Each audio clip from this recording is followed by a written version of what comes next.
Elas rasgaram os desenhos dela na frente de todos, zombando. Empurraram a menina contra a parede e a trancaram no escuro sem jantar. Vão aprender a nos respeitar. Riram da garota, sufocando em lágrimas, sem dar ouvidos. Mas o que aquela diretora cruel ignorava era que a adolescente humilhada tinha um protetor que era capitão da polícia. E quando a verdade veio à tona, era tarde demais.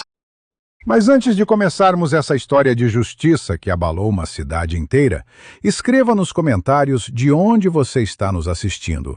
Qual seu estado, sua cidade, seu país? E se você já vivenciou ou conhece alguém que passou por orfanatos, compartilhe sua experiência. Sua interação ajuda esse canal a crescer e levar histórias de superação para mais pessoas. O cheiro de repolho cozido demais e feijão queimado pairava no refeitório do orfanato Santo Amparo como uma nuvem tóxica. 62 crianças sentavam-se em bancos de madeira desgastada, curvadas sobre pratos de alumínio amassado, mastigando em silêncio. O silêncio não era natural. Era o tipo de silêncio que nasce do medo. Do tipo que sufoca risos e engole palavras antes que elas possam sair da boca. Na cabeceira da mesa comprida, como uma rainha perversa presidindo sua corte de miseráveis, estava Márcia Oliveira. 53 anos, corpo robusto, envolvida em um vestido cinza que parecia sugar a luz ao redor. Cabelo preso num coque tão apertado que esticava a pele de seu rosto em uma caricatura de severidade. Seus olhos pequenos e escuros varriam o salão como holofotes de uma prisão, procurando qualquer desculpa para atacar. E naquela noite de sexta-feira, 13 de outubro, ela encontrou. Isabela Cristina dos Santos, 16 anos, sentava-se no canto mais afastado do refeitório. Sua pele negra brilhava sob a luz fraca das lâmpadas fluorescentes, que piscavam intermitentemente. O cabelo crespo estava preso em um coque simples, alguns fios rebeldes escapando e emoldurando seu rosto fino.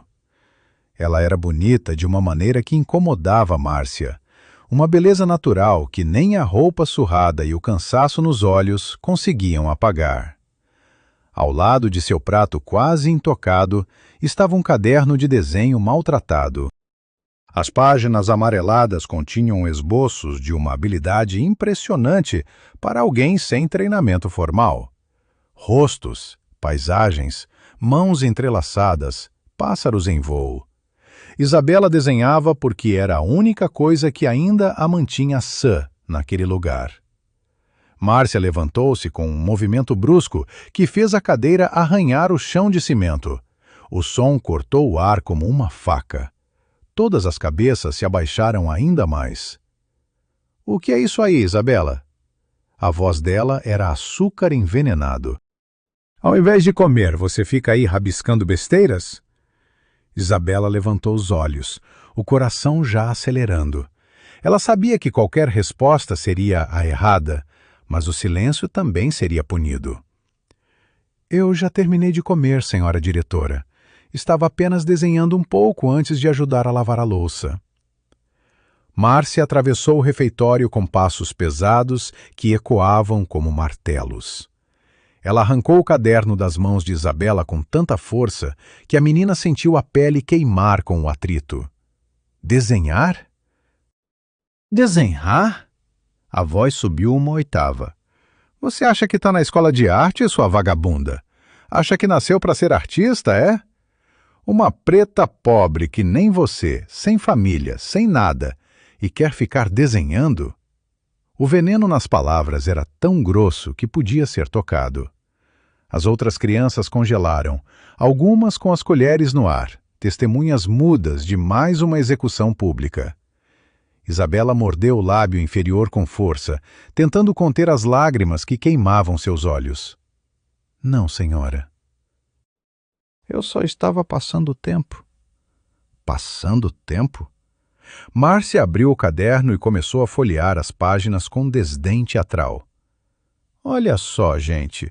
A princesinha aqui acha que pode desperdiçar o tempo dela com frescura enquanto eu pago a luz, a água, a comida dessa boca inútil.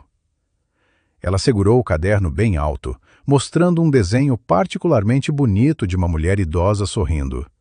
Era a avó de Isabela, a única família que ela tivera, morta há 6 meses de um derrame cerebral fulminante.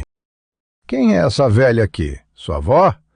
A que teve a sorte de morrer e te largar para eu cuidar? Foi longe demais, até para os padrões cruéis de Márcia. Um murmúrio chocado percorreu o refeitório. Isabela sentiu algo quebrar dentro dela. Ela se levantou, as pernas tremendo, a voz saindo rouca, mas firme. Por favor, me devolva o caderno. É a única coisa que eu tenho dela. A única coisa que você tem? Márcia riu, uma risada aguda e desagradável. Você não merece ter nada.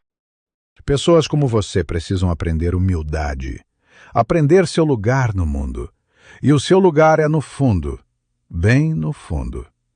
E então, diante de 61 testemunhas horrorizadas, Márcia Oliveira começou a rasgar o caderno. 1 página, 2, 3. O som do papel se rasgando era como ossos quebrando.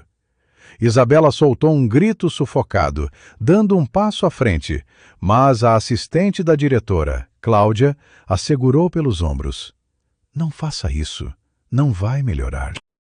A mulher sussurrou no ouvido da menina, pena e medo misturados em sua voz. Márcia rasgou todas as páginas, uma por uma, deixando os pedaços caírem no chão como neve suja. Quando terminou, ela pisoteou os restos, moendo-os com o salto de seu sapato preto. Pronto.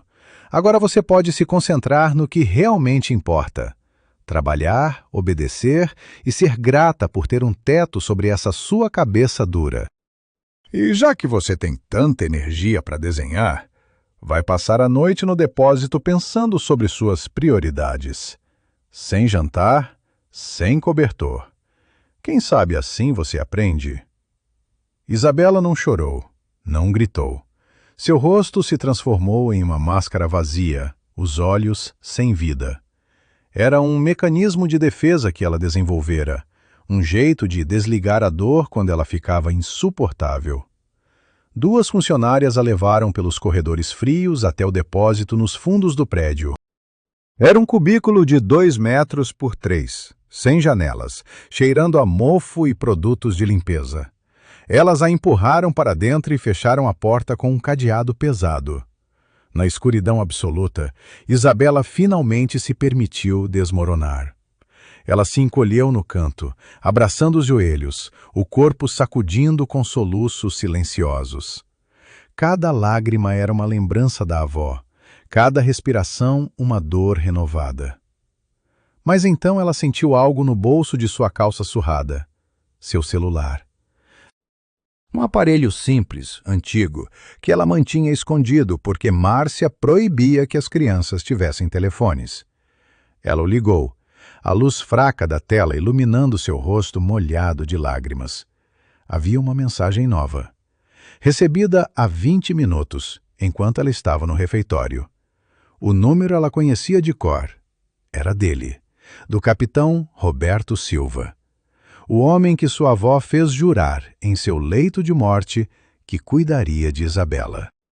O homem que estava em uma operação de alto risco na fronteira há 6 meses e só conseguira registrar a tutela legal, mas não buscar a menina pessoalmente. O homem que Isabela fora instruída a não mencionar para ninguém, por questões de segurança. A mensagem era curta, mas mudaria tudo. Isabela, pequena. Operação finalizada. Chegando amanhã às 10 da manhã para te buscar. Aguente firme. Sei que sua avó te criou forte. Um dia a mais e você sai daí. Te vejo amanhã. Capitão Roberto. Isabela leu a mensagem 3 vezes. 4. 5. E então, pela primeira vez em 6 meses de inferno, ela sorriu. Um sorriso pequeno, mas real. Um sorriso que continha uma promessa. Amanhã. Apenas mais uma noite naquele buraco escuro. Apenas mais algumas horas sob o reino de Márcia Oliveira. E então, o castelo de cartas desabaria. O que a diretora Márcia não sabia, enquanto dormia em sua cama confortável em sua casa bem decorada, comprada com dinheiro desviado de crianças famintas, era que aquela seria sua última noite de sono tranquilo. Ela havia cometido muitos erros em sua vida corrupta e cruel. Mas humilhar Isabela, rasgar as últimas memórias de sua avó, torturá-la naquela noite específica, seria o erro fatal. Porque amanhã, o capitão Roberto Silva chegaria, e homens como ele não perdoam, não esquecem. E, principalmente, não deixam injustiças sem resposta. A tempestade estava chegando. E Márcia Oliveira estava prestes a descobrir que subestimar uma menina de 16 anos sem família foi o maior erro de sua vida. 6 meses antes. O velório de Dona Teresa dos Santos foi uma cerimônia simples numa capela pequena da Zona Leste. 32 pessoas compareceram. Vizinhos, amigos da igreja, colegas do mercado onde ela trabalhou por 30 anos como caixa. E no centro de tudo, destruída, estava Isabela. A menina de 15 anos, recém-completados, chorava agarrada ao caixão de madeira barata. Ela não tinha mais ninguém.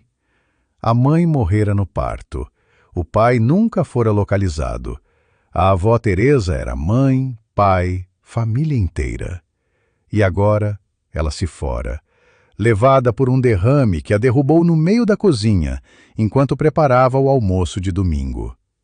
Entre os presentes, um homem alto de uniforme militar observava à distância. Capitão Roberto Silva, 42 anos, pele morena queimada de sol, cicatriz fina na sobrancelha esquerda, olhos que viram coisas demais. Ele conhecia Dona Teresa desde criança. Ela fora vizinha de sua mãe no bairro onde ele cresceu, antes de entrar para o exército e subir de patente. Quando a mãe de Roberto morreu de câncer, foi Dona Teresa quem levou comida para ele e os irmãos durante o luto. Foi ela quem o encorajou a estudar, a fazer concurso, a buscar uma vida melhor. Ele nunca esqueceu. 3 semanas antes de morrer, Dona Teresa ligara para Roberto. A voz estava cansada, premonitória. Roberto, meu filho, eu preciso te pedir um favor. Se algo acontecer comigo, cuida da minha Isabela. Ela não tem ninguém. Promete para mim. Promete que você não vai deixar ela sozinha no mundo. Ele prometera. Jurou sobre a memória de sua própria mãe. E no dia do velório, ele se aproximou de Isabela e repetiu a promessa. Isabela, eu vou cuidar de você. Sua avó me fez prometer, e eu sempre cumpro minhas promessas. Vou providenciar tudo, a tutela legal, tudo certinho. Mas eu preciso viajar amanhã. É uma operação importante na fronteira, já está programada há meses. Vai durar uns 5, 6 meses. Até eu voltar, você vai ficar num lugar seguro, um orfanato registrado. Quando eu retornar, a gente acerta tudo e você vem morar comigo e com minha família. Isabela, ainda em choque, apenas acenou. Ela confiava no capitão Roberto. A avó sempre falara dele com carinho, com orgulho. O que ele não sabia, o que ele não podia prever, era o tipo de pesadelo que existia por trás das paredes pintadas e dos documentos em ordem do orfanato Santo Amparo. Márcia Oliveira recebera Isabela com um sorriso falso e palavras doces. Exatamente o tipo de performance que ela dava sempre que assistentes sociais ou patronos visitavam. A menina foi colocada num quarto com outras 4 garotas, recebeu uniformes limpos, foi matriculada numa escola pública próxima. Durante a primeira semana, Isabela quase acreditou que talvez, apenas talvez, as coisas não fossem tão ruins. Mas na segunda semana, a máscara começou a cair. Começou com pequenas crueldades. Isabela recebia menos comida que as outras crianças. Seu prato sempre tinha a porção menor, a carne mais dura, o feijão mais ralo. Quando ela perguntava, Márcia sorria e dizia que ela precisava aprender a ser grata pelo que recebia.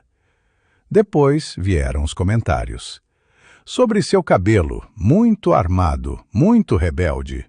Sobre sua pele, muito escura para usar certas cores.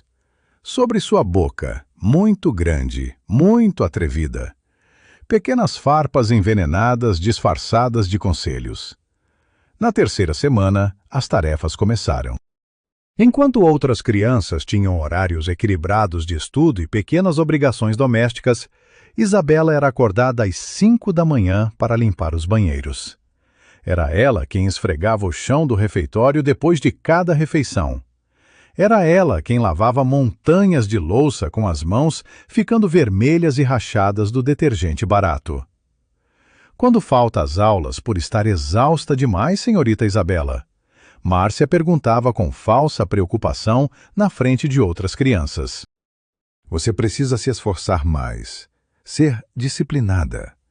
Pessoas na sua situação não podem se dar ao luxo de ser preguiçosas. Isabela tentou reclamar uma vez. Foi até a assistente social que visitava mensalmente o orfanato. Mas a mulher, Susana Ferreira, estava no esquema. Ela recebia sua parte do dinheiro desviado para manter a boca fechada e os relatórios positivos. Isabela, querida, Susana dissera com um sorriso condescendente. A diretora Márcia está te ensinando responsabilidade. Você deveria ser grata. Muitas meninas na sua situação estão nas ruas, nas drogas. Aqui você tem teto, comida, educação. A menina entendeu então que estava sozinha. Os meses se arrastaram como anos. Isabela tentou ligar para o capitão Roberto algumas vezes, mas ele estava em área de operação sem sinal. Ela deixou mensagens, mas ele não retornava. Ela não sabia que ele estava em combate real, perseguindo uma quadrilha de tráfico internacional numa região sem cobertura de celular. Ela escrevia cartas que nunca enviava, porque Márcia controlava até a correspondência. Ela chorava no banho para que ninguém visse. E ela desenhava. Desenhava porque era a única coisa que ainda era dela, a única coisa que Márcia ainda não havia roubado. Os desenhos eram seu santuário.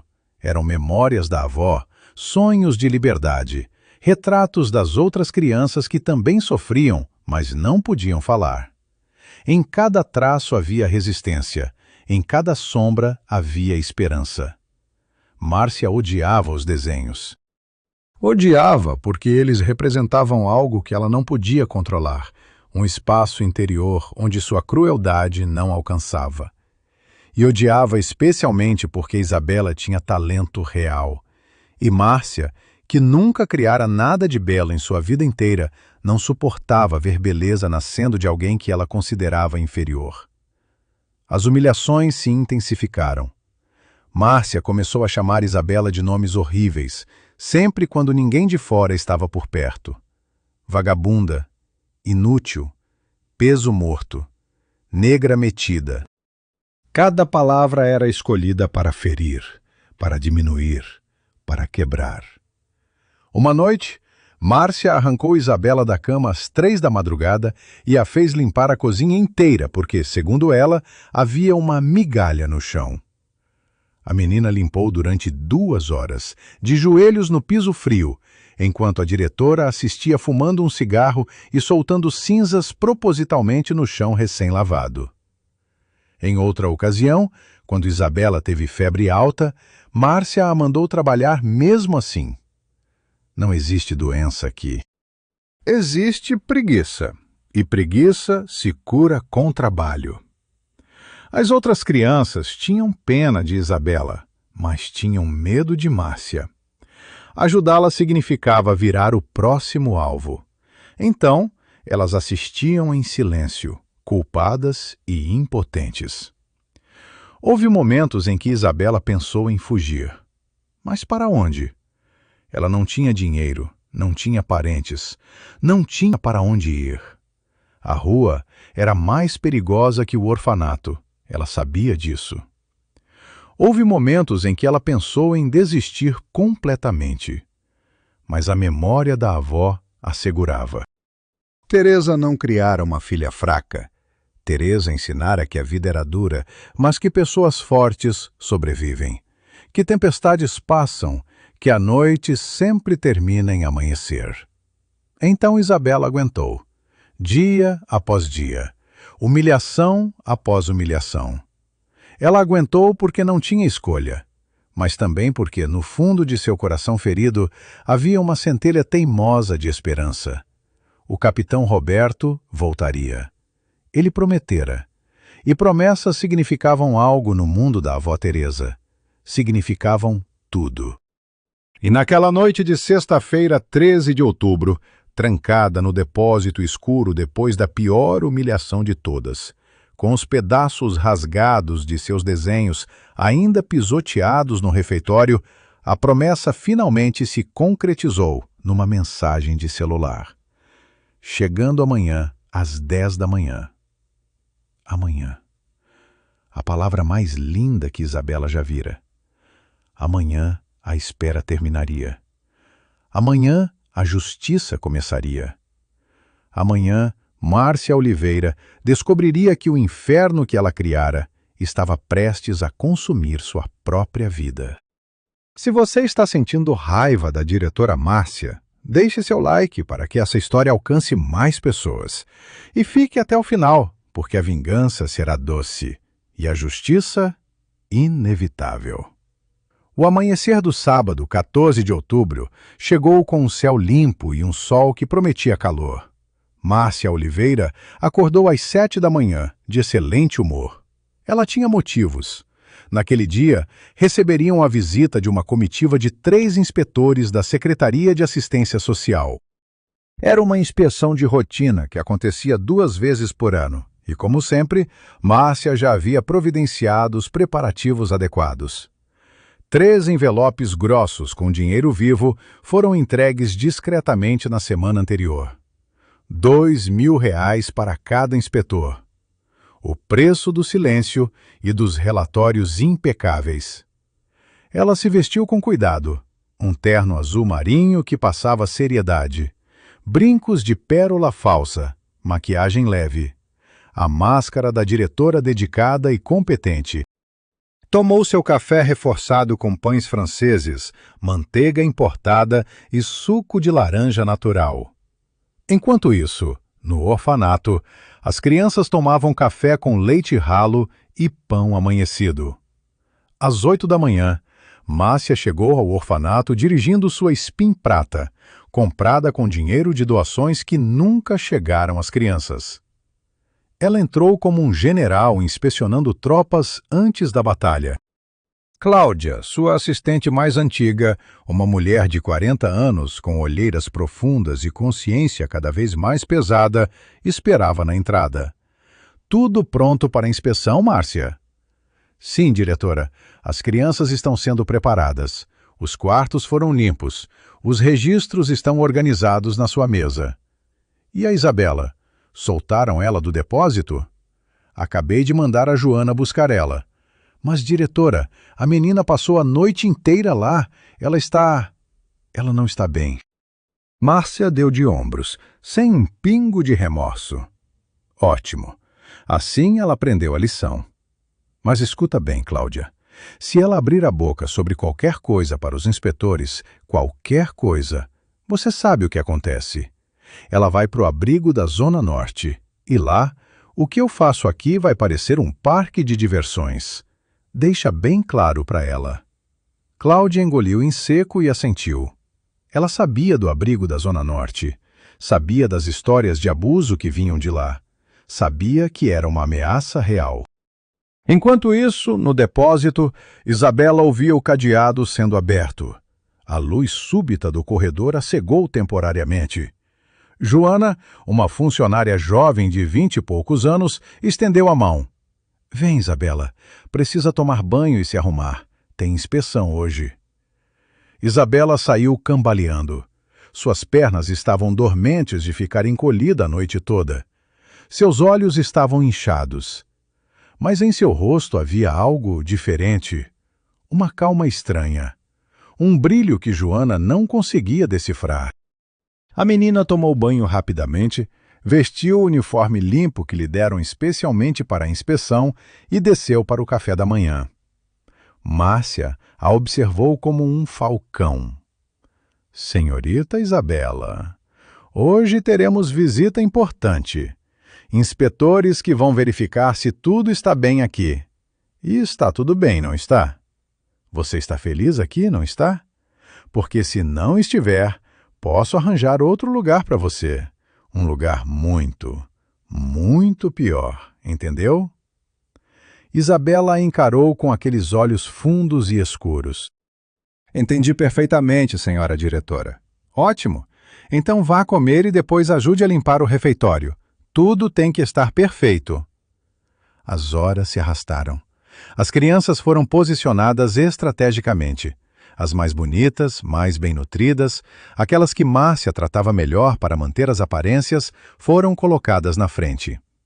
As mais problemáticas, incluindo Isabela, foram instruídas a ficar quietas nos fundos. Às 9h45, Márcia verificou o relógio. Os inspetores estavam atrasados, mas isso era normal. Eles sempre chegavam entre 10 e 10h30. Ela estava na porta principal, ajeitando os enfeites de Halloween que decoravam a entrada, quando ouviu o motor de um carro. Seu sorriso comercial já estava no rosto quando ela se virou, mas o sorriso congelou. O carro que parava em frente ao orfanato não era o sedã branco comum dos inspetores sociais. Era uma Hilux preta, sem placas, vidros escuros, o tipo de viatura que policiais de alta patente usam em operações. E descendo dela estava um homem que fez o coração de Márcia pular uma batida. Alto, 1,90 m de pura autoridade. Uniforme militar impecável, dragonas de capitão nos ombros, botas pretas brilhando sob o sol. E um rosto que ela reconheceu porque todo mundo na cidade reconhecia. Capitão Roberto Silva. O homem que limpara 3 favelas do maior esquema de tráfico do estado. O homem que prendera o barão, o traficante que a polícia perseguia há 10 anos. O homem que era famoso por sua integridade inabalável e sua intolerância absoluta à corrupção. E ele não estava sozinho. 2 oficiais desceram com ele. Tenente Marcos, conhecido por sua lealdade cega ao capitão. E Sargento Duarte, um homem enorme que parecia capaz de dobrar metal com as mãos. Márcia sentiu o chão sumir sob seus pés. Mas ela era uma sobrevivente, uma atriz consumada. Ela ativou o sorriso e caminhou em direção ao grupo. Bom dia, capitão. Que honra receber uma visita tão distinta. Em que posso ajudá-lo? Roberto nem olhou para ela. Seus olhos varreram a fachada do orfanato, a pintura descascada, as janelas quebradas, mal remendadas.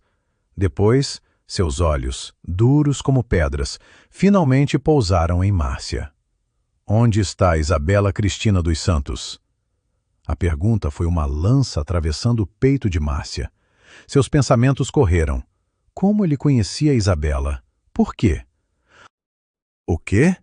Ela tentou manter a voz firme. Isabela? Nossa, Isabela?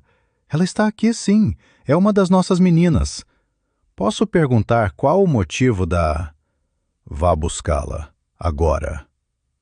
Não era um pedido. Era uma ordem. O tipo de ordem que pessoas como Márcia, acostumadas a mandar, reconhecem imediatamente quando recebem de alguém muito mais poderoso. Ela engoliu em seco. Claro, capitão. Já vou chamá-la. Se me permite perguntar, o senhor é... Eu sou o responsável legal dela, devidamente registrada em cartório. E vim buscá-la. O mundo de Márcia começou a desmoronar. Responsável legal, capitão da polícia, Isabela, a menina que ela torturara, humilhara, quebrara durante 6 meses. A menina cujos desenhos ela rasgara ontem. A menina que estava trancada num depósito sujo 12 horas atrás. Cláudia, que ouvira tudo da porta, saiu correndo. Isabela, Isabela, vem rápido! Alguém veio te buscar! No refeitório, Isabela estava ajudando a empilhar cadeiras. Quando ouviu o nome do capitão Roberto, seu coração explodiu. Ela largou tudo e correu. Correu pelos corredores, escorregando nas curvas, o coração batendo tão forte que doía. E então ela ouviu. Parado ali, enorme e sólido como uma montanha. A luz do sol criava um halo ao seu redor. Capitão Roberto. Ela sussurrou o nome como uma oração. E então correu os últimos metros e se jogou em seus braços. Roberto a pegou, a abraçou forte e sentiu o corpo magro demais, os ossos proeminentes, os tremores. Ele afastou Isabela gentilmente, segurando seu rosto com as duas mãos, e o que viu fez sua mandíbula travar. Os olhos da menina estavam fundos, cercados de olheiras roxas. Havia uma ferida recente no lábio, de mordê-lo com muita força. Marcas nos pulsos, hematomas amarelados nos braços, parcialmente cobertos pelo uniforme. O cabelo, que ele lembrava brilhante e cheio, estava sem vida. Mas o pior eram os olhos. Olhos de alguém que sofreu demais. Olhos de sobrevivente de guerra. Roberto não disse nada por um longo momento. Ele apenas olhou para Márcia, que estava a 3 metros de distância, o rosto cada vez mais pálido. E então, numa voz baixa, controlada, mais assustadora que qualquer grito, ele disse: "Quero ver o quarto dela. Agora." O silêncio que caiu sobre o orfanato era o tipo de silêncio que precede terremotos. Márcia Oliveira, pela primeira vez em 23 anos administrando aquele lugar, sentiu medo real. Não o medo de ser pega, isso ela sempre soubera que era uma possibilidade remota, mas o medo visceral de estar diante de alguém que podia destruí-la completamente. "Claro, capitão." A voz dela saiu fina, aguda. "Vou mostrar pessoalmente. Se me permite explicar, nós temos regras rígidas aqui, mas tudo é feito pensando no bem das crianças, na formação de caráter, na..." Eu não pedi explicações. Eu pedi para ver o quarto dela. Roberto a cortou, cada palavra caindo como uma lâmina. "E sugiro que a senhora pare de falar e comece a andar." Márcia se virou, as pernas bambeando levemente. Ela guiou o grupo pelos corredores, passou pelos quartos das meninas mais velhas, cômodos razoáveis com 6 camas cada, armários compartilhados, janelas com vista para o pátio. Não era luxuoso, mas era decente. "Aqui é onde a maioria das meninas da idade da Isabela dormem", ela disse, tentando ganhar tempo. "Como pode ver, mantemos tudo limpo e..." "Não é aqui que ela dorme." A voz de Isabela soou baixinha, mas clara. "Eu durmo ali." E apontou para o fim do corredor, para uma porta estreita que parecia mais um armário. O rosto de Márcia perdeu toda a cor. "Isabela, não seja dramática. Você sabe que..." "Abre essa porta." Roberto ordenou, cada músculo de seu corpo tenso. Márcia não tinha escolha. Com mãos trêmulas, ela abriu o cadeado barato que trancava a porta. O que se revelou por trás era uma acusação silenciosa mais poderosa que qualquer palavra. Um cubículo de aproximadamente 2 metros por 1,5, sem janela. A única ventilação vinha de uma grade na parte superior da parede, perto do teto. No chão, um colchão fino, tão usado que as molas apareciam em alguns pontos, coberto por um lençol surrado.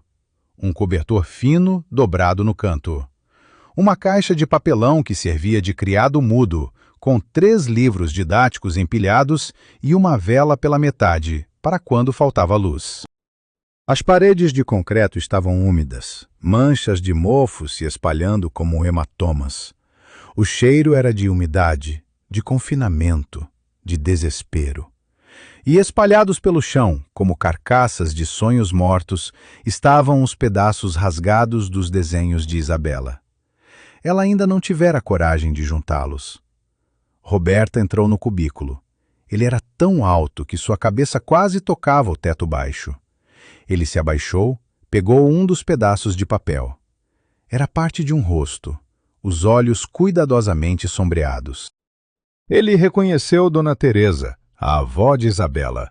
Quando ele se levantou e se virou para Márcia, seu rosto era uma máscara de gelo, mas seus olhos queimavam.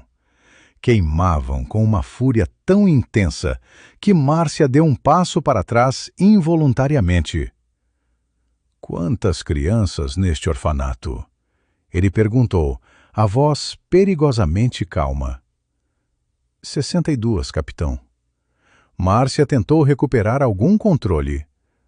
Nós fazemos o melhor que... E quantas dormem em lugares assim? Isabela é um caso especial.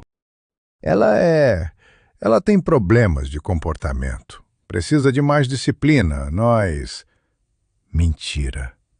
A palavra foi uma bala. Roberto se virou para Isabela. Conte a verdade. Agora. Tudo. Isabela olhou para Márcia, viu a ameaça silenciosa em seus olhos. Depois olhou para Roberto, viu a proteção inabalável. E então as comportas se abriram. Ela me bota para trabalhar desde as 5 da manhã.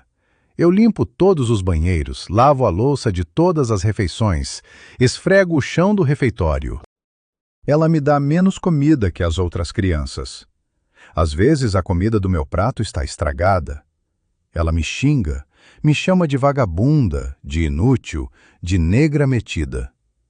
Ontem ela rasgou todos os meus desenhos na frente de todo mundo e me trancou no depósito a noite inteira, sem jantar, sem cobertor. A voz de Isabela começou trêmula, mas foi ganhando força. Era como se uma represa estivesse se rompendo. Ela fala da minha pele, do meu cabelo, da minha boca. Ela diz que eu tenho sorte de estar aqui porque ninguém mais me quereria. Ela diz que minha avó teve sorte de morrer para não ter que me aguentar mais. E quando eu tentei reclamar para a assistente social, a mulher disse que eu devia ser grata. Cada palavra era um soco no estômago de Roberto. Ele conhecia a violência. Ele vira coisas terríveis em suas operações. Mas havia algo especialmente repugnante em ver crueldade contra crianças, especialmente contra uma criança que lhe fora confiada por uma mulher que ele respeitava profundamente. Ele se virou para o tenente Marcos. Ligue para a assistente social responsável por este orfanato. Quero ela aqui em 15 minutos. E ligue também para o juiz da vara da infância. Não importa se é sábado, arranque ele da cama se for preciso. Depois se virou para o sargento Duarte. Traga todos os registros financeiros deste lugar dos últimos 3 anos. Doações, gastos, folha de pagamento, tudo. E quero também os registros de inspeções, todos. Mas, capitão, Márcia tentou protestar, a voz subindo em pânico. Isso é invasão de privacidade. O senhor não tem mandado. Eu tenho direitos. Senhora... Roberto deu 2 passos em sua direção e ela recuou até bater nas costas na parede. Seus direitos? Vamos falar sobre direitos. Isabela tinha direito a um quarto decente. Tinha direito à comida adequada.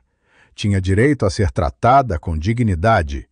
Tinha direito a não ser torturada psicologicamente todos os dias. E a senhora cuspiu em todos esses direitos. Ele fez uma pausa, os olhos perfurando os dela. Então agora vamos fazer o seguinte. A senhora vai sentar naquela cadeira ali da recepção. Vai ficar quieta. Não vai falar com ninguém, não vai fazer ligações, não vai sair daqui. E vai rezar muito, para que quando a gente terminar de investigar, a gente encontre que Isabela foi a única que a senhora torturou. Porque se a gente descobrir que tem mais crianças sofrendo, se a gente descobrir que a senhora desviou dinheiro de doações, Se a gente descobrir metade do que eu já estou suspeitando, senhora Márcia, a prisão vai ser o menor dos seus problemas. Márcia tentou manter a pose, mas estava desmoronando. Isso é perseguição. Eu vou processar.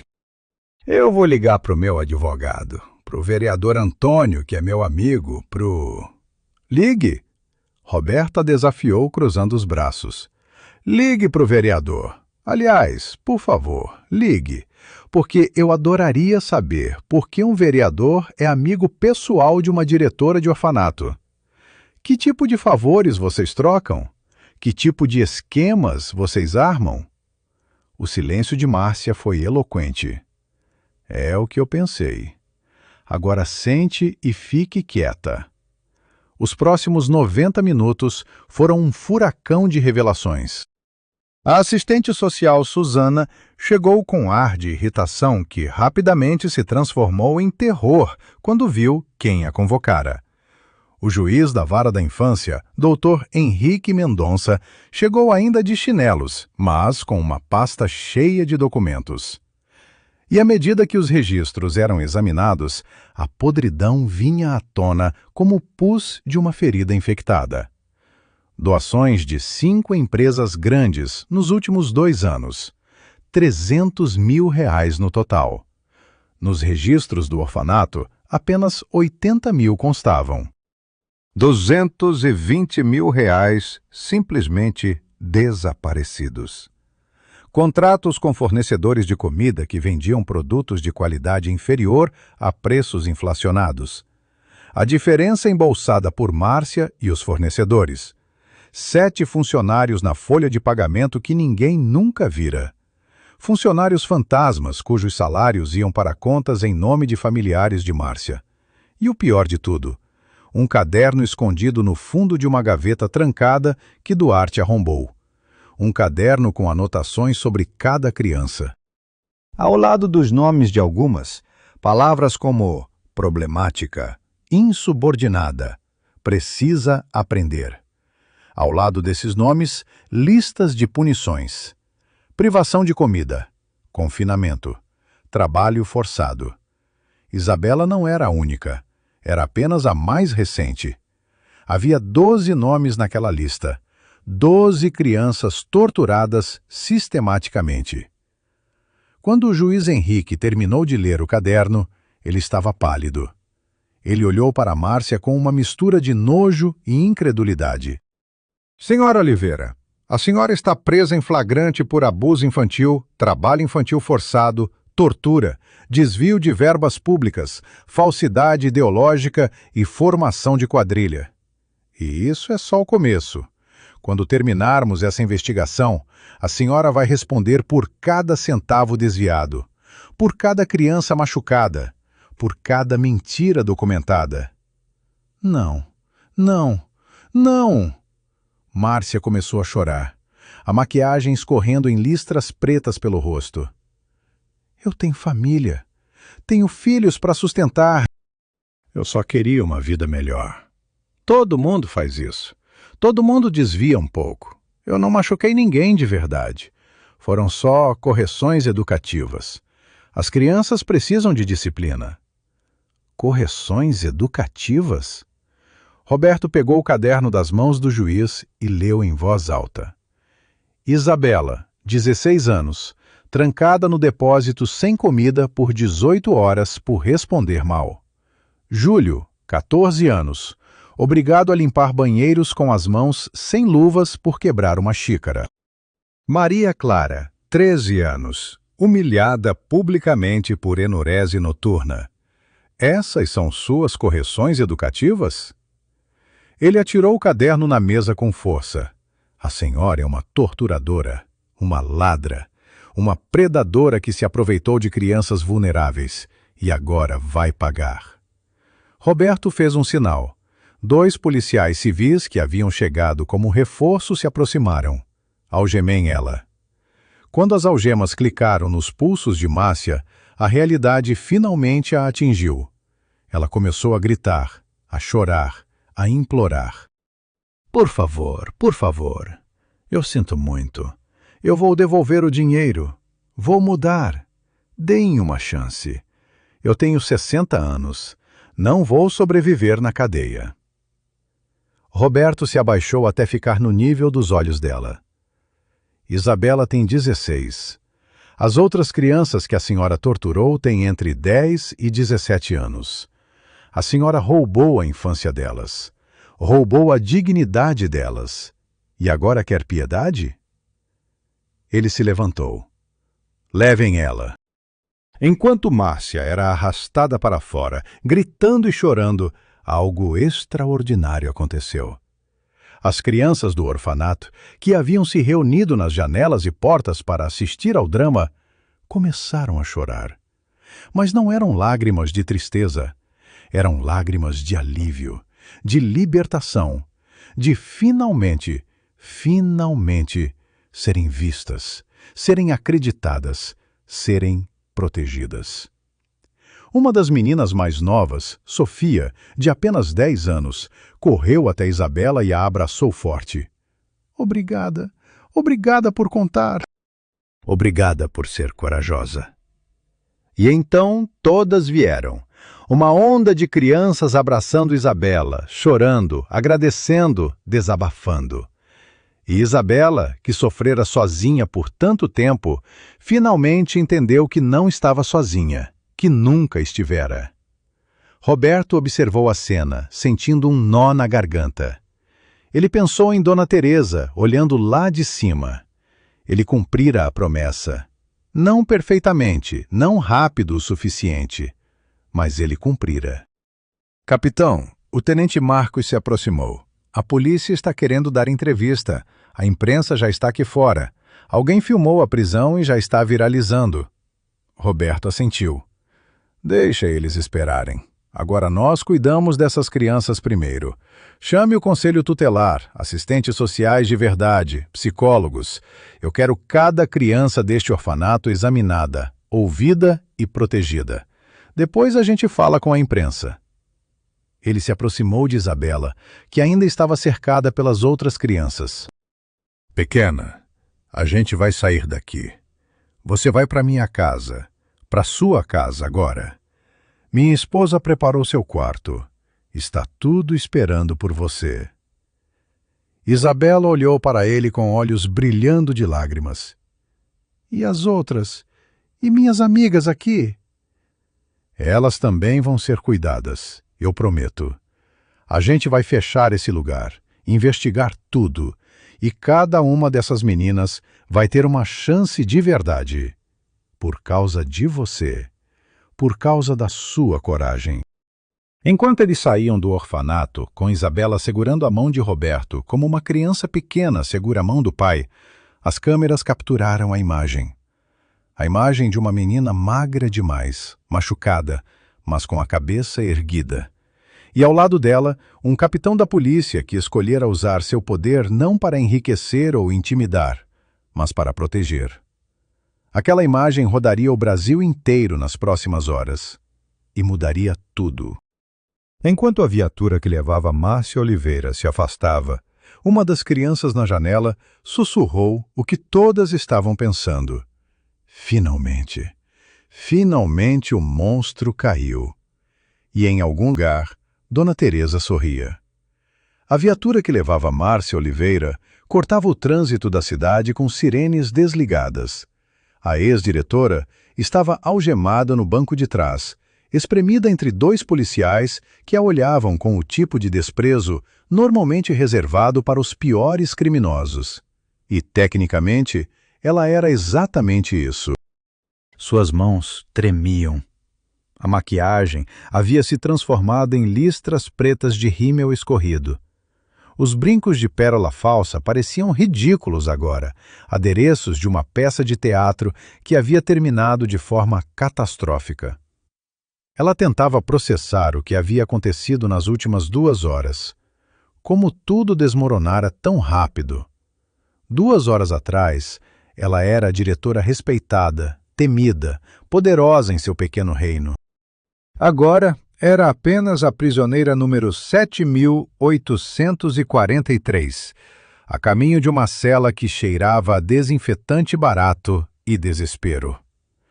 Enquanto isso, no orfanato Santo Amparo, uma transformação estava acontecendo. O capitão Roberto havia mobilizado um exército de profissionais, assistentes sociais reais, psicólogas especializadas em trauma infantil, médicos do hospital público, conselheiros tutelares que não estavam no esquema de Márcia. Cada criança foi chamada individualmente para uma sala que costumava ser o escritório da diretora. Ali, longe de ouvidos curiosos e olhares julgadores, elas finalmente puderam falar. E falaram. Júlio, 14 anos, contou sobre a vez que quebrou uma xícara sem querer e foi forçado a limpar todos os banheiros do orfanato com as mãos nuas, sem luvas. Suas mãos ficaram em carne viva, infectadas. Márcia disse que era para ele aprender a ter mais cuidado. Maria Clara, 13 anos, revelou entre soluços que sofria de enurese noturna, xixi na cama, um problema médico causado por trauma. Márcia a humilhava todas as manhãs na frente das outras crianças, fazendo-a lavar os lençóis no tanque enquanto gritava. Olhem a bebezinha que ainda não aprendeu a usar o banheiro. Pedro, 15 anos, um menino tímido com dificuldades de aprendizado, contou que Márcia o chamava de burro, retardado, inútil. Ela rasgou seu boletim escolar na frente da turma quando ele tirou nota baixa em matemática. Você nunca vai ser nada. Por que eu perco tempo com você?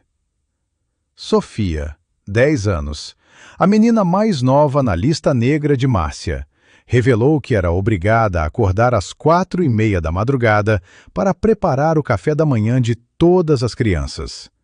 Suas mãos pequenas tinham cicatrizes de queimaduras de quando derramou água fervente por estar com sono demais para coordenar os movimentos. História após história. 12 crianças. 12 vidas marcadas por crueldade sistemática. Mas havia mais. As crianças que não estavam na lista negra de Márcia também tinham histórias.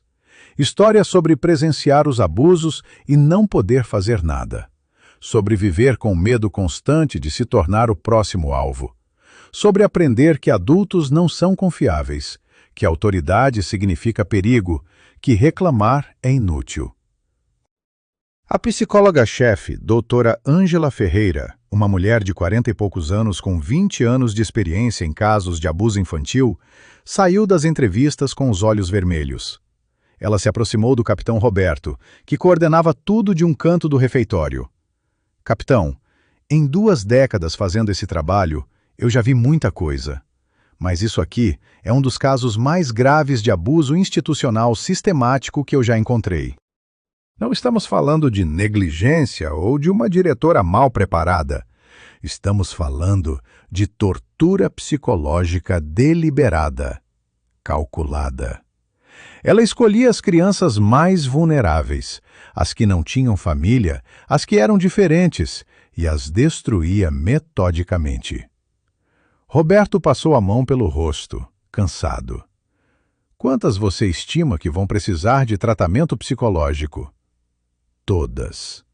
A resposta foi imediata. Todas as 62. As que foram torturadas diretamente vão precisar de anos de terapia. As outras vão precisar de ajuda para processar o trauma de testemunhar e viver em ambiente de medo constante. Ele assentiu. Providencie. Eu vou pessoalmente falar com o secretário de saúde para garantir que tenham acesso a tratamento gratuito. E vou acompanhar caso a caso. Enquanto isso, o tenente Marcos havia se trancado numa sala com os registros financeiros do orfanato. Ele era formado em contabilidade antes de entrar para a polícia, uma habilidade que se provava incrivelmente útil em investigações de corrupção. O que ele descobriu fez seu sangue ferver. Nos últimos 3 anos, o orfanato Santo Amparo havia recebido doações de 5 grandes empresas da região. Empresas que faziam isso para abater impostos e melhorar sua imagem pública. O total era de R$ 387 mil. Nos registros oficiais do orfanato, apenas 92 mil constavam. Quase R$ 300 mil haviam simplesmente evaporado. Marcos rastreou as doações. Elas haviam sido depositadas numa conta específica em nome do orfanato.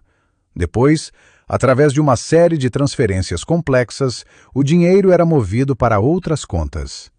2 pertenciam a familiares de Márcia, seu filho e sua irmã. Uma terceira pertencia a um fornecedor de alimentos que, investigação rápida revelou, era cunhado do vereador Antônio Barbosa, o amigo que Márcia mencionara. O esquema era elegante em sua simplicidade. Márcia superfaturava compras de comida. O fornecedor cobrava preços inflacionados, fornecia produtos de qualidade inferior e dividia a diferença com ela. Enquanto isso, as crianças comiam arroz com gorgulho e feijão queimado. Havia mais. 7 funcionários na folha de pagamento que ninguém nunca vira. Marcos ligou para 3 dos números de telefone listados. 2 nem existiam mais. O terceiro era atendido por uma senhora idosa, que disse nunca ter trabalhado em orfanato algum, mas que sua neta Márcia às vezes pedia favores estranhos. Funcionários fantasmas. Um truque velho, mas eficaz. Os salários eram depositados em contas que Márcia controlava. Marcos compilou tudo num relatório de 23 páginas, cada linha uma acusação, cada número uma evidência de roubo de crianças vulneráveis. Capitão, ele disse ao entregar o documento a Roberto, isso aqui não é só abuso infantil. É uma organização criminosa completa. Tem desvio de verba pública, formação de quadrilha, lavagem de dinheiro, falsidade ideológica. E tem gente grande envolvida. Esse vereador vai ter que explicar muita coisa. Roberto folheou o relatório, sua expressão ficando mais sombria a cada página. Manda cópia para o Ministério Público, todas as cópias, e vaza para a imprensa também. Eu quero que todo mundo saiba. Quero que cada empresa que doou dinheiro saiba que foi roubada. Quero que cada cidadão que paga imposto saiba onde o dinheiro foi parar. Enquanto Marcos saía para executar as ordens, o sargento Duarte se aproximou com um achado ainda mais perturbador. Capitão, encontrei isso escondido num cofre na casa da Márcia. Conseguimos mandado de busca rápido do juiz. Era um segundo caderno, menor que o primeiro, com capa de couro desgastada. E dentro, algo que fez até Roberto, acostumado com o pior da humanidade, sentir náusea. Eram anotações detalhadas sobre como quebrar crianças. Literalmente um manual de tortura psicológica. Identifique a vulnerabilidade, dizia uma entrada. Se a criança tem problemas de peso, comente sobre comida. Se tem problemas raciais, use isso. Se perdeu os pais recentemente, mencione que foram abandonadas. A dor é a melhor ferramenta de controle. Outra entrada. Isole o alvo das outras crianças. Faça elas testemunharem a punição, mas puna quem tentar ajudar. Isso cria medo coletivo e garante que ninguém se rebele. Havia listas de punições criativas, privação de sono, trabalho físico até exaustão, humilhação pública, destruição de objetos pessoais com valor sentimental. Era o diário de uma sádica, de alguém que não apenas cometia crueldade, mas estudava, aperfeiçoava, saboreava. Roberto fechou o caderno com força. Isso vai direto para o promotor e para a perícia psiquiátrica. Porque quando essa mulher for julgada, eu quero que fique muito claro que não estamos falando de disciplina excessiva ou métodos ultrapassados. Estamos falando de uma predadora que escolheu trabalhar com crianças vulneráveis especificamente para ter vítimas fáceis. À medida que a tarde avançava, o orfanato Santo Amparo se transformava. Voluntários chegavam com roupas novas, brinquedos, livros. As empresas que haviam feito as doações roubadas, ao serem informadas do esquema, enviaram representantes com mais doações e promessas de supervisão direta. Um chefe famoso da cidade, indignado com a história da comida estragada, apareceu com sua equipe e preparou um jantar digno para todas as crianças.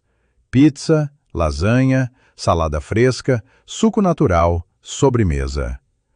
Muitas das crianças choraram ao comer porque não lembravam da última vez que haviam sentido o gosto de comida de verdade.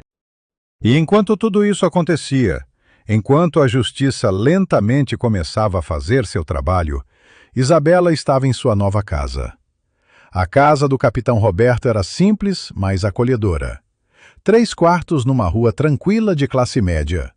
Sua esposa, Lúcia, uma professora de educação infantil de 50 anos, com olhos gentis e mãos calejadas de tanto abraçar crianças, recebeu Isabela como se ela fosse sua própria filha. O quarto que prepararam tinha paredes azul claro, uma cama de verdade com lençóis novos cheirando a amaciante, um guarda-roupa, uma escrivaninha de madeira. E sobre a escrivaninha, uma surpresa que fez Isabela desabar em lágrimas. Um kit completo de desenho profissional. Lápis de grafite de várias graduações, canetas nanquim, aquarela, papel de qualidade, cadernos de esboço. Devia ter custado mais de R$ 500. Sua avó me disse que você desenhava lindamente. Lúcia explicou, passando a mão no cabelo de Isabela com ternura. Ela sempre quis te dar um material bom, mas nunca sobrava dinheiro. Então eu pensei que talvez agora fosse a hora. Isabela abraçou a mulher com força, chorando no ombro dela. Eram lágrimas de dor ainda, de 6 meses de sofrimento que precisavam sair. Mas também eram lágrimas de alívio, de gratidão, de esperança renascendo. Enquanto isso, na delegacia central, Márcia Oliveira estava sendo fichada. Fotos de frente e de perfil, impressões digitais, número de prisioneira. Todo o ritual degradante que transforma pessoas em estatísticas do sistema carcerário. Ela tentou usar seu único telefonema para ligar para o vereador Antônio, seu cúmplice e protetor. A ligação caiu na caixa postal. Ela tentou de novo. Caixa postal. Uma terceira vez, e então uma mensagem de texto fria. Não me ligue nunca mais. Eu não conheço você. O vereador, ao ver o escândalo explodir na mídia, fazia o que políticos fazem melhor. Abandonava o navio afundando e fingia nunca ter estado a bordo. Márcia foi levada para uma cela coletiva com outras 8 mulheres. Traficantes, assaltantes, uma acusada de homicídio. Mulheres duras que sobreviviam num mundo brutal. Quando descobriram por que ela estava ali, quando ouviram a história completa, algo aconteceu. Mesmo entre criminosas, mesmo entre pessoas que haviam feito coisas terríveis, havia uma hierarquia moral. E pessoas que machucavam crianças estavam no fundo absoluto. Elas não tocaram em Márcia fisicamente. Não precisavam. O silêncio gelado, os olhares de desprezo, o isolamento completo eram punição suficiente. Ela se encolheu num canto da cela, abraçando os joelhos, finalmente entendendo o que as crianças sentiam quando ela as isolava. E pela primeira vez em sua vida, Márcia Oliveira sentiu medo real. Medo de que talvez, apenas talvez, ela tivesse finalmente encontrado um inferno maior que o que criara. O vídeo durava apenas 43 segundos, mas mudou tudo. Alguém, provavelmente um vizinho curioso, havia filmado o momento em que Márcia Oliveira foi levada do orfanato algemada. A imagem era tremida, filmada através de uma cerca, mas o essencial estava lá. A ex-diretora chorando, gritando, sendo colocada na viatura. E ao fundo, nas janelas do orfanato, rostos de crianças. algumas chorando, algumas sorrindo, todas assistindo ao monstro sendo levado. O vídeo foi postado às 2 da tarde de sábado. Às 5 da tarde, já tinha 150 mil visualizações. Às 8 da noite, 2 milhões. No domingo de manhã, era o assunto mais comentado nas redes sociais brasileiras. Hashtag Justiça para as Crianças. Hashtag Diretora Monstro. Hashtag Capitão Herói. O caso ganhou vida própria. Emissoras de televisão interromperam sua programação normal. O Jornal Nacional abriu com a matéria. Repórteres cercaram o orfanato, a delegacia, a casa de Márcia, a casa do Capitão Roberto. Jornalistas investigativos começaram a cavar e encontraram mais, muito mais. Márcia Oliveira administrava o orfanato Santo Amparo há 23 anos. Como ninguém investigara antes? A repórter Carla Andrade, do Jornal da Cidade, decidiu descobrir. Ela entrevistou ex-funcionários que pediram anonimato. Muitos falaram sobre ter testemunhado abusos e ter tentado denunciar. Mas as denúncias morriam nas mãos da assistente social, Suzana Ferreira, que as arquivava sem investigação. Carla então investigou Suzana. Descobriu que ela tinha uma casa de campo no interior avaliada em R$400 mil, um valor impossível de comprar com seu salário de funcionária pública. De onde veio o dinheiro? Provavelmente das mesmas doações desviadas por Márcia. A reportagem expandiu. O vereador Antônio Barbosa, que negava conhecer Márcia, foi filmado por câmeras de segurança entrando no orfanato pelo menos 15 vezes nos últimos 2 anos. Para quê? Ele dizia supervisão de políticas públicas. Mas por que supervisionar especificamente aquele orfanato e não os outros 16 da cidade? A conexão com o cunhado fornecedor foi revelada. Empresa Alimentos Barbosa, fornecedora exclusiva do orfanato Santo Amparo, propriedade de Rodrigo Barbosa, irmão da esposa do vereador. A empresa tinha contratos superfaturados não apenas com o orfanato, mas com 3 escolas públicas e 2 hospitais. Estimativa de desvio, mais de R$1 milhão. O escândalo se multiplicou como câncer metastático. O secretário de Assistência Social do Estado, pressionado pela opinião pública, convocou uma coletiva de imprensa. "Senhor secretário", uma repórter gritou da plateia, "como a senhora Márcia operou um esquema desses por 23 anos sem ser detectada?" O secretário, suando sob as luzes das câmeras, tentou se esquivar. "Estamos investigando possíveis falhas no sistema de supervisão. Medidas corretivas serão implementadas." Possíveis falhas? Outra repórter atacou. "Secretário, 12 crianças foram sistematicamente torturadas. Quase R$300 mil foram roubados. Isso não é falha, é cumplicidade.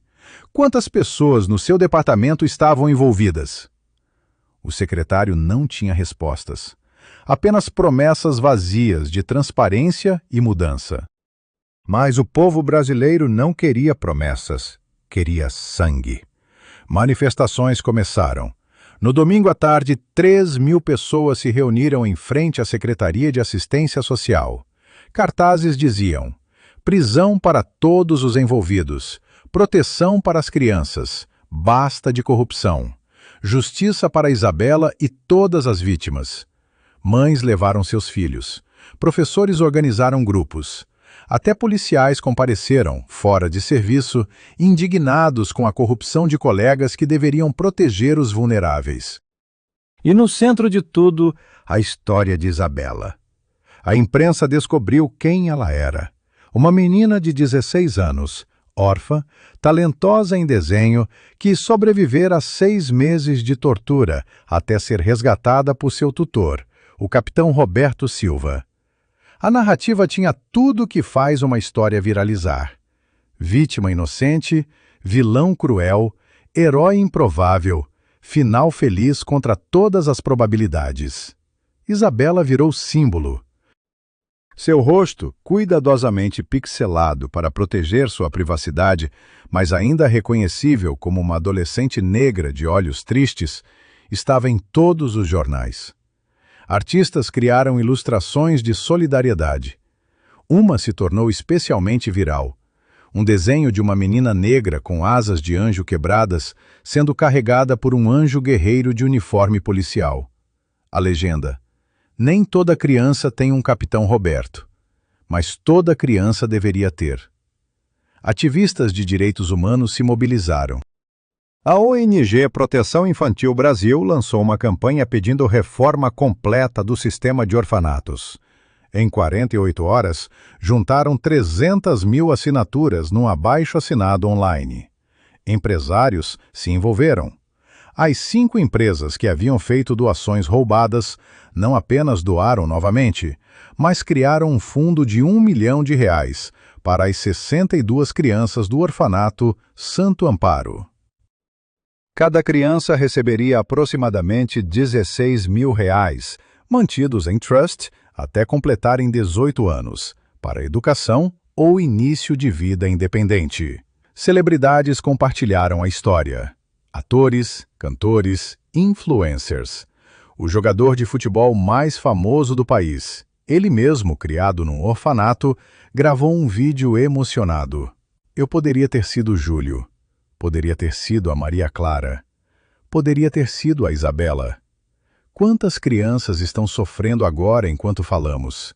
Precisamos fazer melhor. Mas nem tudo era luz. A exposição teve seu preço.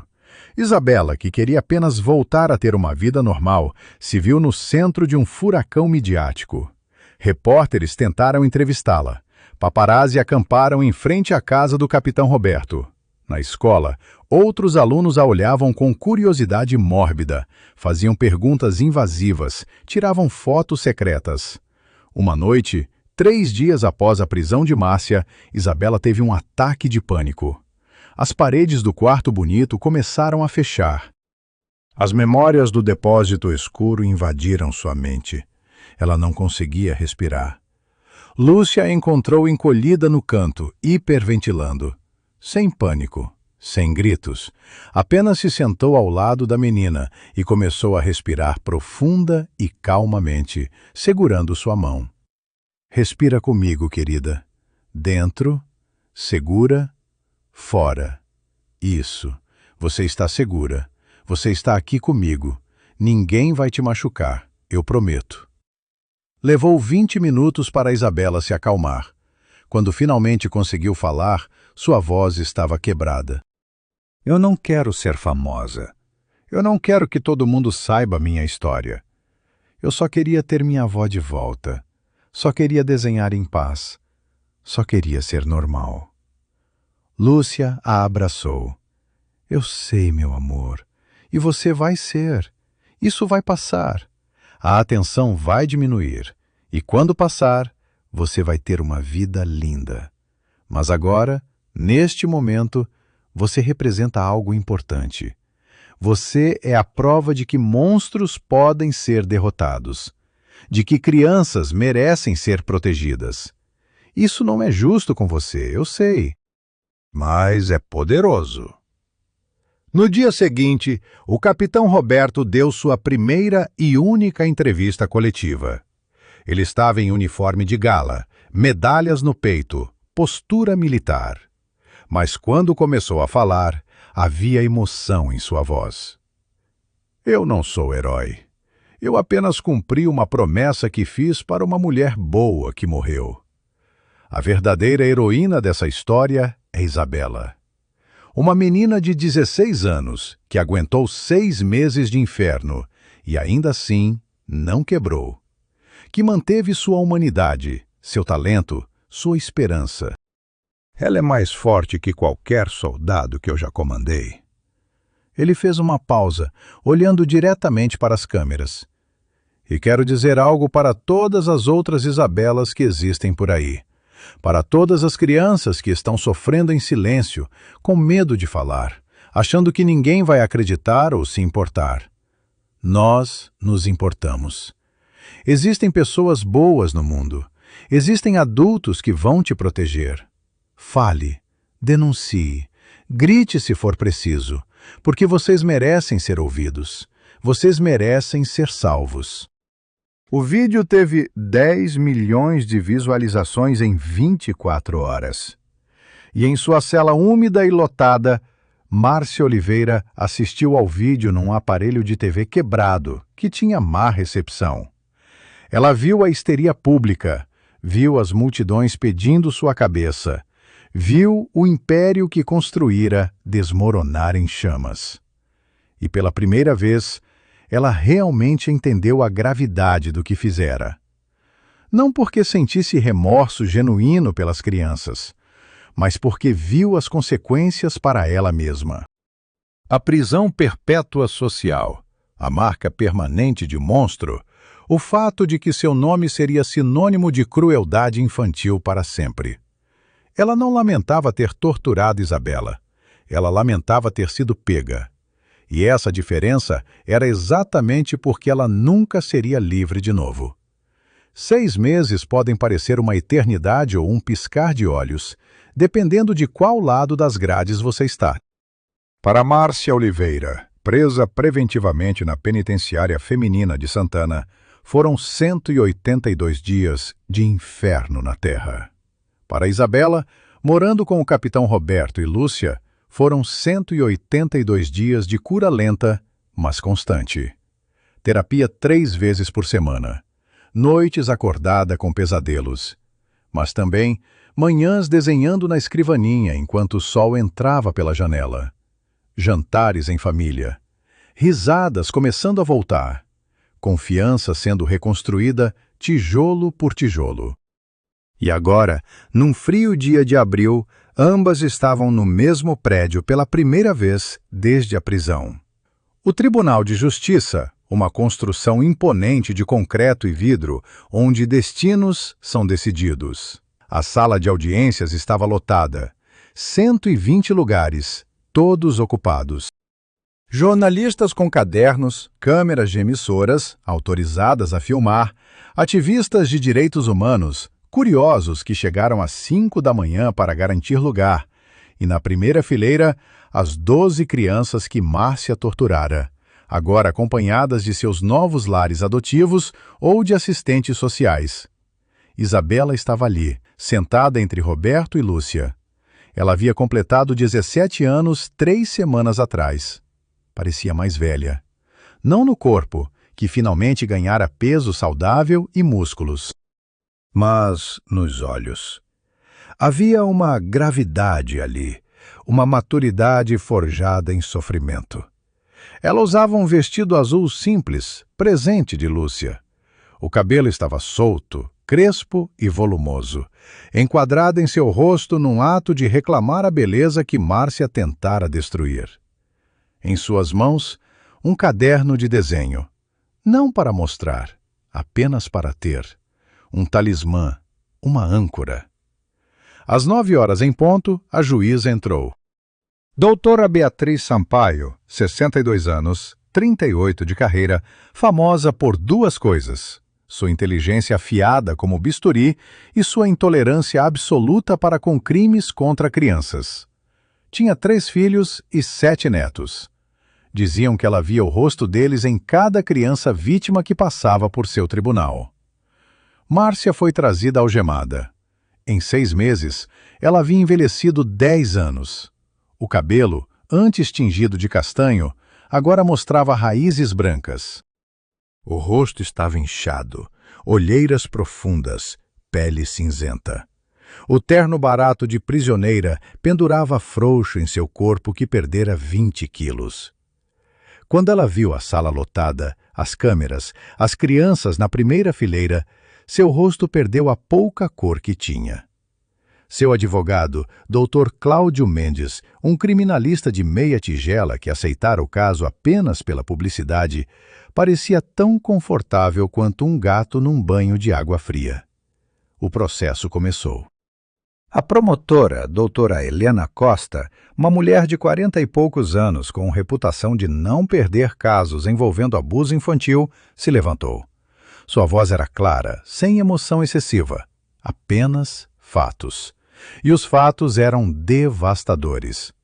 Excelentíssima, o Ministério Público acusa a ré Márcia Oliveira de 12 crimes de tortura, 12 crimes de abuso infantil, 23 crimes de desvio de verba pública, falsidade ideológica, formação de quadrilha, lavagem de dinheiro e trabalho infantil forçado.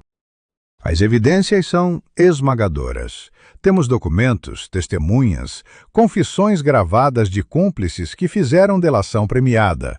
E, acima de tudo, temos as vítimas. Ela acenou para a primeira fileira. 12 crianças cujas vidas foram destruídas pela crueldade metódica e calculada da ré. A promotoria pede a pena máxima em todos os crimes, cumprimento em regime fechado, sem possibilidade de progressão antes de 15 anos. Foi a vez da defesa. Dr. Cláudio se levantou, ajeitando o terno mal cortado. Excelentíssima, minha cliente reconhece que cometeu erros. Ela estava sob tremenda pressão, administrando uma instituição com poucos recursos, tentando controlar crianças difíceis. Seus métodos podem ter sido excessivos, mas não havia intenção maliciosa. Eram tentativas equivocadas de impor disciplina. E quanto ao desvio de verbas, ela usou o dinheiro para manter sua família, não para luxos. É uma mulher de 60 anos, sem antecedentes. Prisão perpétua seria desproporcional. Um murmúrio indignado percorreu a sala. A juíza bateu o martelo. Silêncio.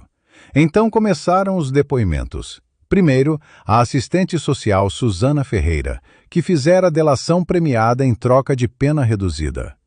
Ela confessou ter recebido R$120 mil em 3 anos para ignorar denúncias e produzir relatórios falsos. O vereador Antônio Barbosa, preso em flagrante ao tentar fugir para o Paraguai, também delatara. Ele confirmara o esquema do cunhado fornecedor. Admitira ter recebido propina de R$30 mil para facilitar contratos. O cunhado, Rodrigo Barbosa, quebrara completamente sob interrogatório. Entregara e-mails, planilhas, gravações de conversas onde combinava preços com Márcia. A teia de corrupção estava completamente exposta. Mas os depoimentos mais importantes eram das crianças. Júlio subiu ao banco de testemunhas primeiro.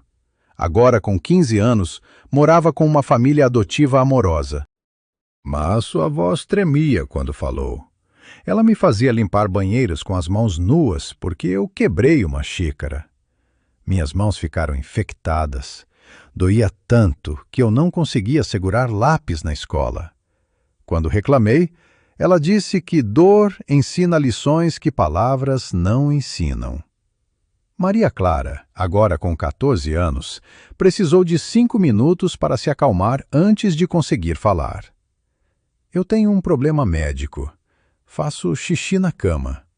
Não é minha culpa. Os médicos explicaram que é por causa de trauma da minha infância, mas ela me humilhava toda manhã. Fazia todas as outras crianças assistirem enquanto eu lavava os lençóis. Dizia que eu era um bebê, que era nojenta. Eu tentei parar de beber água para que isso não acontecesse e acabei desidratada no hospital. Pedro, Sofia e os outros. Cada um contou sua história, não com raiva, com tristeza, com a dignidade quebrada de quem sobreviveu à guerra e ainda está processando os ferimentos. E então foi a vez de Isabela. Ela subiu ao banco de testemunhas com passos firmes. Roberto e Lúcia acenaram encorajadores. A promotora Helena se aproximou gentilmente. Isabela, sei que é difícil, mas pode contar para a corte o que aconteceu durante os 6 meses que passou sob custódia da ré? Isabela respirou fundo e contou. Tudo. As porções menores de comida, a comida estragada, os trabalhos forçados desde as 5 da manhã, os insultos raciais, a destruição dos desenhos de sua avó, a noite trancada no depósito sem comida, sem cobertor, sufocando de umidade e medo. Sua voz não quebrou. Ela se recusou a dar a Márcia o prazer de vê-la desmoronar. Mas lágrimas silenciosas escorriam por seu rosto. Quando terminou, a sala estava em silêncio absoluto. Até os jornalistas veteranos tinham os olhos vermelhos. O advogado de defesa, Cláudio, cometeu então um erro catastrófico.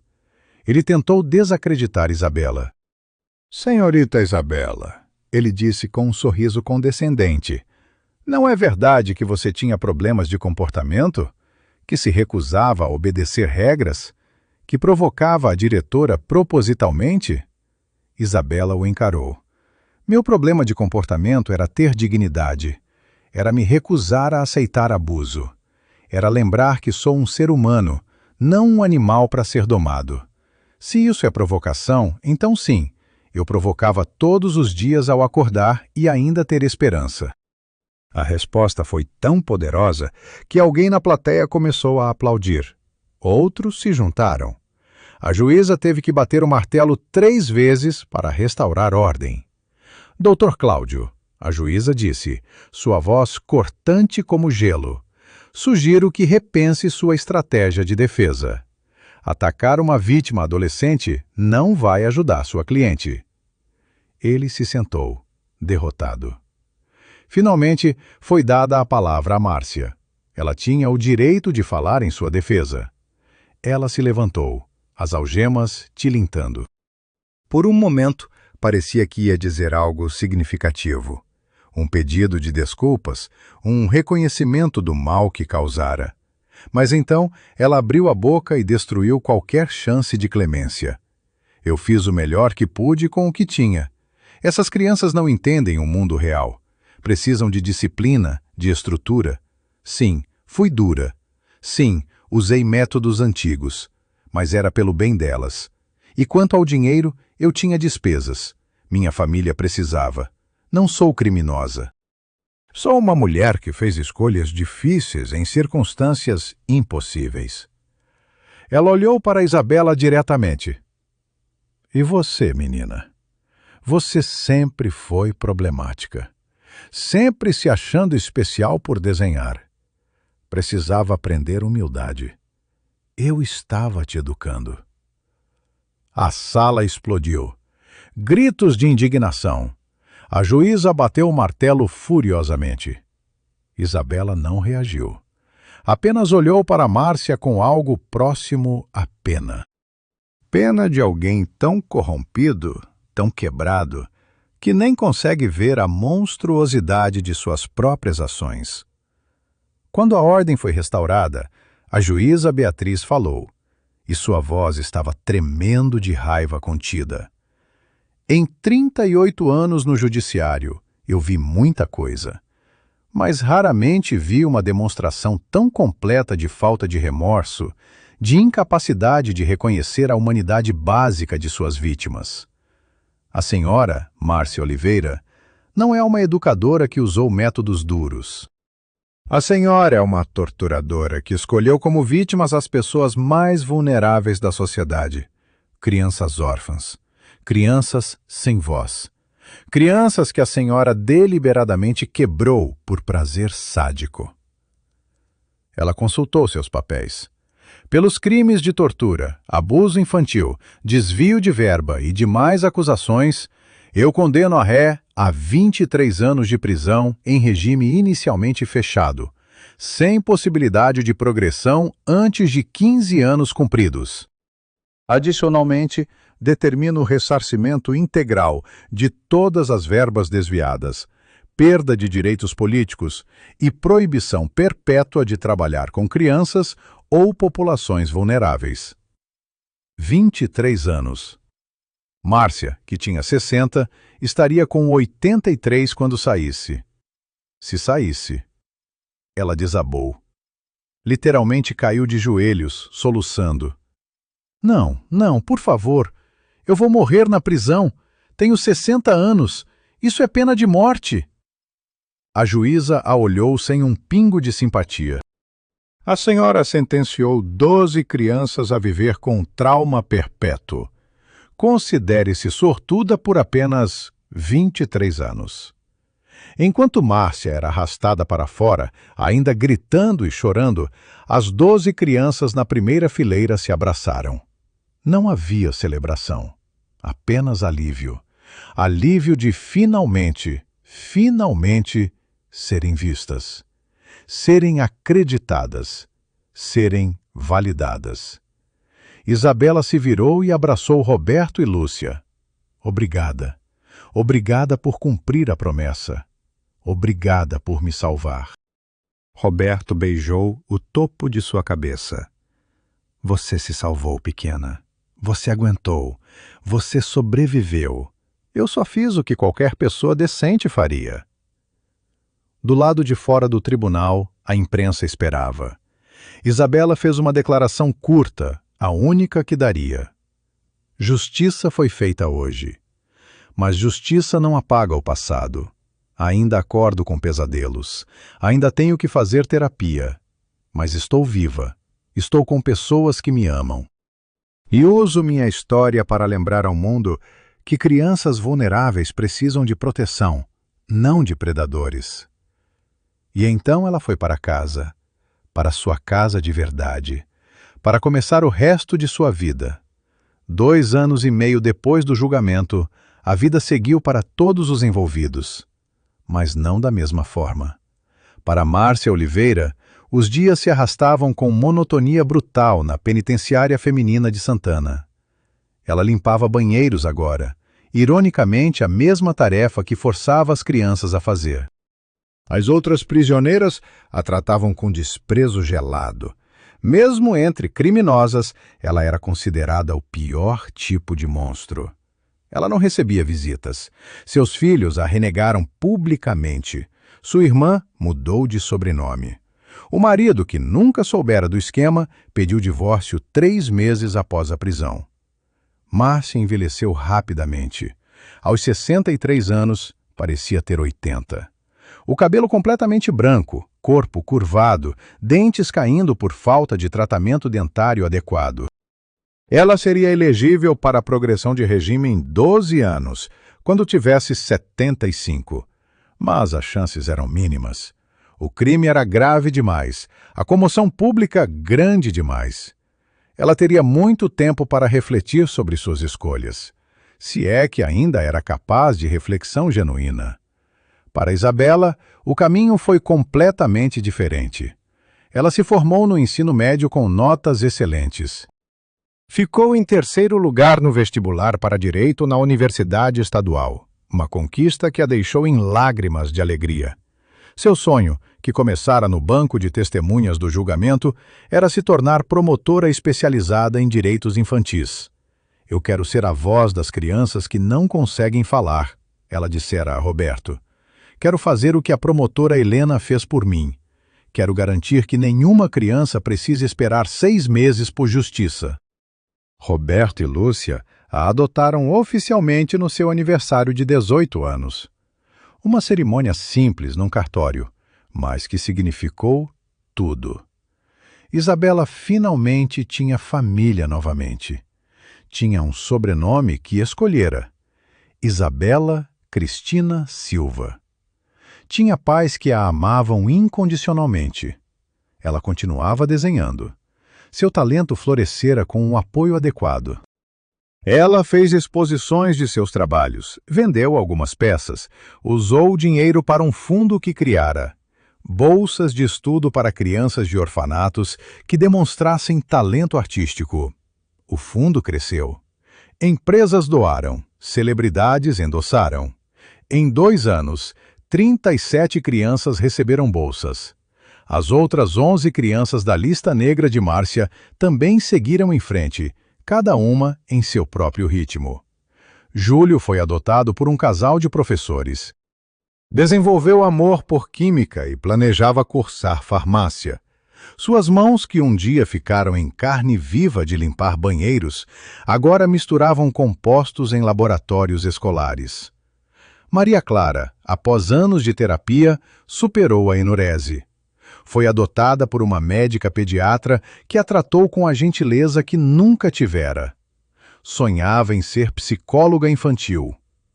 Pedro, O menino que Márcia chamava de burro descobriu ter dislexia, não falta de inteligência. Com acompanhamento adequado, suas notas subiram. Ele se tornou um dos melhores alunos de sua escola. Sofia, a menina de 10 anos que acordava às 4h30 para cozinhar, foi adotada por uma família de confeiteiros. Eles ensinaram a ela o amor pela culinária, não como trabalho forçado, mas como arte. Ela criava bolos extraordinários e sonhava em ter sua própria confeitaria um dia. 12 vidas que poderiam ter sido destruídas completamente, mas que encontraram segundas chances. O orfanato Santo Amparo nunca reabriu. O prédio foi demolido. No terreno, a prefeitura construiu um centro comunitário com biblioteca, quadra de esportes e salas de aula gratuitas. Uma placa na entrada dizia: Centro de Proteção Infantil Dona Teresa dos Santos, em memória de todas as crianças que precisam de segundas chances. A homenagem à avó de Isabela havia sido ideia do capitão Roberto, uma forma de garantir que o legado de Dona Teresa fosse proteger crianças para sempre. O caso provocou mudanças sistêmicas. O governo estadual implementou o programa de fiscalização transparente. Todos os orfanatos agora tinham câmeras em áreas comuns, acessíveis a um conselho independente. Inspeções surpresa aconteciam mensalmente. Doações eram rastreadas com blockchain. Funcionários passavam por avaliações psicológicas rigorosas. Não era perfeito. Ainda havia falhas. Ainda havia abusos em alguns lugares. Mas era melhor. Significativamente melhor. 7 diretores de outras instituições foram investigados e afastados nos 2 anos seguintes. O caso Márcia Oliveira se tornou jurisprudência, um marco. Uma linha divisória entre antes, quando abusos eram varridos para debaixo do tapete, e depois, quando começaram a ser levados a sério. O capitão Roberto se aposentou da polícia com todas as honras. Recebeu a Medalha do Mérito Civil, a mais alta condecoração para civis. Mas ele dizia que seu verdadeiro prêmio era ver Isabela crescer, ver as outras crianças prosperarem. Ele e Lúcia se tornaram pais adotivos profissionais.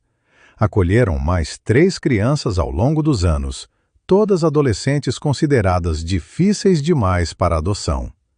Roberto e Lúcia provaram que não existem crianças difíceis, apenas crianças machucadas que precisam de paciência e amor. 5 anos após o julgamento, Isabela deu uma palestra numa conferência internacional sobre direitos infantis. Ela tinha 22 anos, estava no 4º ano de Direito, estagiava no Ministério Público. Ela subiu ao palco num auditório com 500 pessoas. Não estava mais nervosa. Havia feito essa palestra, variações dela, dezenas de vezes. Meu nome é Isabela Cristina Silva. Quando tinha 16 anos, passei 6 meses sendo torturada num orfanato por uma diretora que via crianças vulneráveis como oportunidades de lucro e de exercer poder sádico. Eu sobrevivi porque tive sorte, porque alguém se importou comigo, porque um homem cumpriu uma promessa. Ela fez uma pausa. Mas milhões de crianças não têm essa sorte. Neste exato momento, em algum lugar, uma criança está sendo abusada numa instituição que deveria protegê-la. Está com fome enquanto adultos desviam o dinheiro da comida. Está apanhando enquanto inspetores olham para o outro lado. Está chorando enquanto o mundo finge não ver. Sua voz ganhou força. A questão não é se essas crianças existem. É o que vamos fazer por elas. Vamos continuar tratando proteção infantil como prioridade baixa? Ou vamos finalmente reconhecer que uma sociedade se mede por como trata seus membros mais vulneráveis? Ela ergueu um desenho que trouxera. Era o retrato de sua avó, refeito de memória após Márcia destruir o original. Essa mulher me ensinou que pessoas boas existem, que vale a pena lutar, que escuridão não dura para sempre. E eu quero garantir que toda criança abandonada, toda criança abusada, toda criança sem voz, aprenda a mesma lição. O auditório explodiu em aplausos de pé. Depois da palestra, uma menina de uns 15 anos se aproximou timidamente. Ela tinha os mesmos olhos fundos que Isabela tinha anos atrás. "Eu estou num orfanato", a menina sussurrou. "Não é tão ruim quanto o seu era, mas não é bom. Eu queria saber se fica melhor algum dia." Isabela a abraçou. "Fica. Eu prometo que fica. E se você precisar de ajuda, aqui está meu cartão." Nunca, nunca desista. Você merece ser feliz. Você merece ser protegida. E se ninguém está fazendo isso por você agora, lute até encontrar quem faça. A menina saiu com lágrimas nos olhos, mas com a esperança renovada. Naquela noite, Isabela jantou com Roberto, Lúcia e seus 3 irmãos adotivos mais novos. A mesa estava cheia de risadas, de conversa, de vida. Depois do jantar, ela foi ao seu quarto, agora um quarto de adulta com diploma pendurado na parede, estante cheia de livros de direito e uma escrivaninha coberta de desenhos. Ela abriu seu caderno atual e começou a desenhar. Não era algo triste ou traumático, era uma cena do jantar que acabara de acontecer. Rostos sorridentes ao redor de uma mesa. Família. Enquanto desenhava, pensou em Márcia. Não com raiva, com pena. Pena de alguém tão vazio por dentro que só conseguia se sentir poderosa destruindo outros. Isabela escolhera um caminho diferente. Escolhera usar sua dor para proteger outros. Escolhera transformar trauma em propósito. E enquanto o lápis deslizava pelo papel, criando beleza onde antes havia apenas espaço em branco, ela sorriu. Ela tinha vencido. Não apenas sobrevivera, prosperara. E talvez esse fosse o maior pesadelo de Márcia. Não a prisão, não a perda de tudo, mas saber que a menina que ela tentou quebrar se tornara mais forte, mais feliz, mais realizada do que Márcia jamais seria. A justiça tinha muitas faces, e essa, a vitória da vítima, era a mais doce de todas. Esta história nos ensina verdades profundas, que poder sem compaixão é tirania, que silêncio diante da injustiça é cumplicidade, que crianças não são objetos para serem controlados, mas seres humanos com direitos, dignidade e potencial infinito. Aprendemos que monstros nem sempre usam máscaras assustadoras. Às vezes, usam ternos, trabalham em instituições respeitáveis, escondem sua crueldade atrás de palavras como disciplina e educação. Mas também aprendemos que heróis existem. Pessoas comuns que fazem escolhas extraordinárias, que cumprem promessas, que escolhem proteger em vez de ignorar. E, acima de tudo, aprendemos que sobreviventes são mais fortes do que parecem, que trauma não define destino, que com apoio adequado, amor genuíno e justiça real, até as feridas mais profundas podem cicatrizar. Se você se emocionou com a jornada de Isabela, deixe seu like para que essa história alcance mais pessoas. Inscreva-se no canal para não perder nenhuma história de superação e justiça. E se você conhece alguma criança em situação vulnerável, se suspeita de abuso, se vê injustiça acontecendo, não fique em silêncio. Denuncie. Proteja. Seja o Capitão Roberto na vida de alguém. Porque toda criança merece ter alguém que cumpre promessas. Toda criança merece ser protegida. E toda criança merece uma segunda chance.